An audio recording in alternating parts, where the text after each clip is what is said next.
देख रहे हैं कि किस तरह की तस्वीरें निकल के सामने आ रही हैं, जहां पर चमोली में भी देख रहे हैं आप कि हालात कैसे बदसे बदतर होते चले जा रहे हैं। देखिए, ये बद्रीनाथ नेशनल हाईवे की तस्वीर दिखा रहे हैं आपको, जहां पे पहाड़ का एक बड़ा टुकड़ा भरभरा करके नीचे की ओर गिर गया, जिसके बाद से यहां पर बड़ा हादसा होते होते रह गया। हालांकि इस बीच जो मलबा देख रहे हैं आप, वो हाईवे पर आ गया और हाईवे पर मलबा आने के चलते जो वहां पर लोगों की आवाजाही है वो यहाँ पे बाधित हो गई। तो देखिए किस तरीके से जो बड़े बड़े पहाड़ है वो दरक रहे हैं। यहाँ पर बड़े सा जो पहाड़ देख रहे थे आप, वो पेड़ समेत नीचे की तरफ भरभरा करके गिर पड़ा, जिसके चलते पूरा का पूरा नेशनल हाईवे जो है वो अब यहाँ पर प्रभावित हो रहा है, क्योंकि पूरा का पूरा मलबा ही हाईवे पर आ गया है। लोगों को आवाजाही के लिए मना कर दिया गया है, लोगों को रास्ता डाइवर्ट करने के लिए कहा जा रहा है। तो कुछ ऐसे हालात दिखाई दे रहे हैं जहाँ पे कहीं बाढ़ है, कहीं बारिश है, तो कहीं पर बड़े बड़े पहाड़ टूट करके भरभरा करके गिर रहे हैं, जिसके चलते बड़े हादसे भी हो रहे हैं, लोगों की जान मुश्किल में फंसी हुई है। तस्वीरें चमोली से हैं, जहाँ पे लैंडस्लाइड हो गया और लैंडस्लाइड के बाद पूरा का पूरा मलबा हाईवे पर आ गया।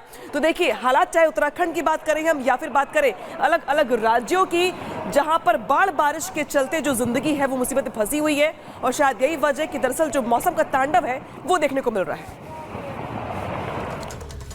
तो चमोली की ये तस्वीरें आपने देखी, उत्तराखंड में कैसे लैंडस्लाइड हुआ है। अब मैं आपको लेकर चल रहा हूं करौली, राजस्थान में, जहां पर ऐसे ही हालात देखने को मिल रहे हैं। बाढ़ बारिश की वजह से कैसे लोगों को दिक्कतों का सामना करना पड़ रहा है, क्योंकि चारों तरफ पानी भर जाता है। ये देखिए, चारों तरफ पानी भरा हुआ है, सड़कें तालाब में तब्दील हो चुकी हैं, नदियों की तरह पानी सड़कों पर बहता हुआ दिख रहा है, लोगों की दुकानें डूबी हुई दिख रही हैं, लोग आधे आधे डूबे हुए नजर आ रहे हैं, वहीं से उन्हीं रास्तों से गुजरने के लिए मजबूर हैं। आना जाने में आखिर खासी परेशानी हो रही है।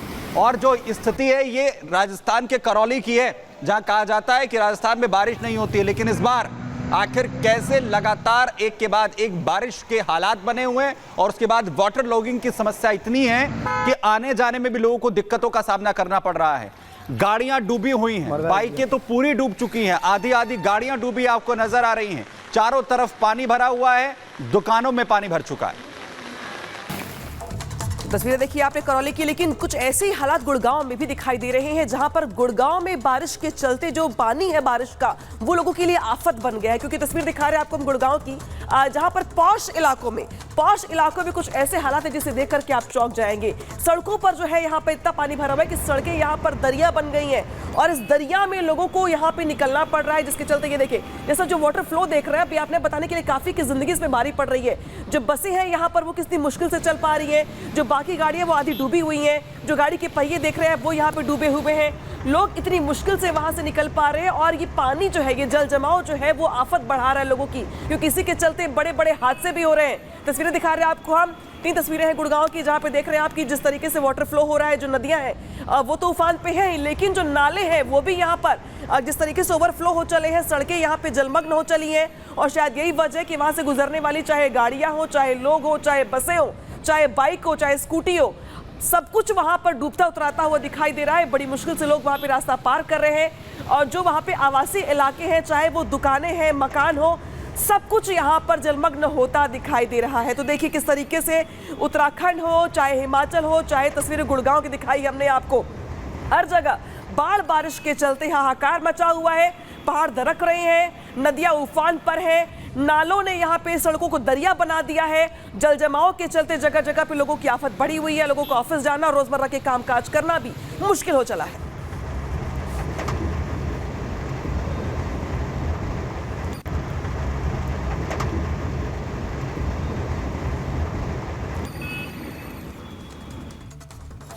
क्या महा सुनामी की आहट और दस्तक होने वाली है, क्योंकि जापान के अंदर एक के बाद एक जिस तरीके से 2 भूकंप आए, उसने न सिर्फ वैज्ञानिकों की बल्कि जापान में रह रहे तमाम लोगों को भी सख्ते में डाल दिया है। और चेतावनी जारी की जा रही है कि अब महा सुनामी इसके बाद आ सकती है। देखिए इस रिपोर्ट।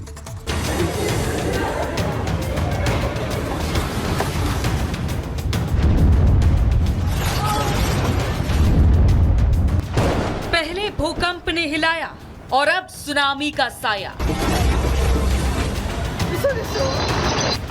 पहले झटकों ने सांसें रोकी, अब तबाही का महा अलर्ट।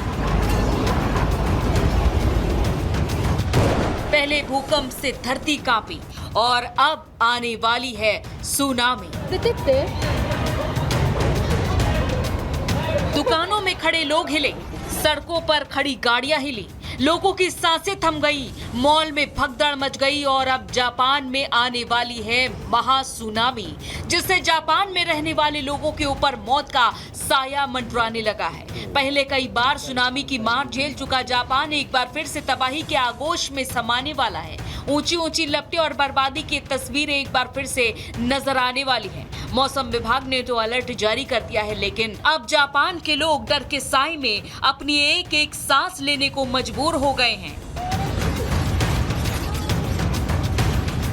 ये तस्वीरें जापान में आने वाली तबाही से पहले की हैं।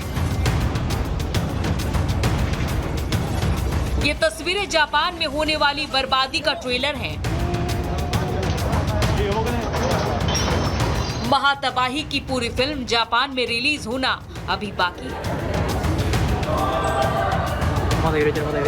जापान में 7.1 तीव्रता के भूकंप के बाद मौसम विज्ञान एजेंसी यानी कि JMA ने पहली बार मेगा भूकंप की चेतावनी जारी की है।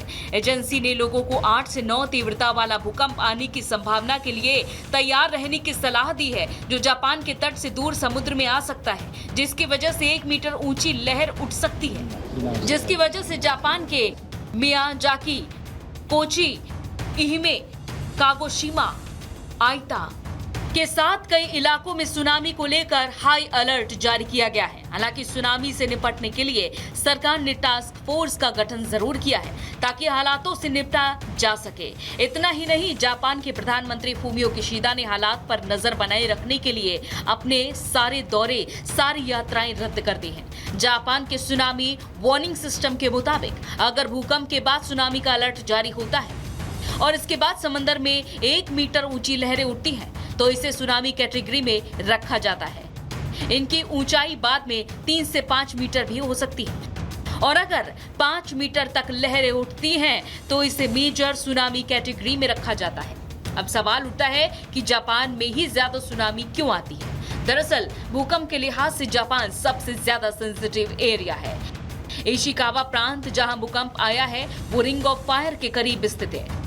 रिंग ऑफ फायर ऐसा इलाका है जहां कॉन्टिनेंटल प्लेट्स के साथ ओशियनिक टेक्टोनिक प्लेट्स भी मौजूद हैं। ये प्लेट्स आपस में टकराती हैं तो भूकंप आता है। इनके असर से ही सुनामी आती है और वोल्केनो भी फटते हैं। पहले भूकंप और फिर उसके बाद आने वाली सुनामी से तबाही का अंदाजा इस बात से लगाया जा सकता है कि जापान में मार्च 2011 में आई इस आपदा में 20,000 लोग मारे गए थे, लाखों घरों को नुकसान पहुंचा था और फुकुशिमा परमाणु संयंत्र को भारी नुकसान झेलना पड़ा था। Bureau report, Republic Bharat.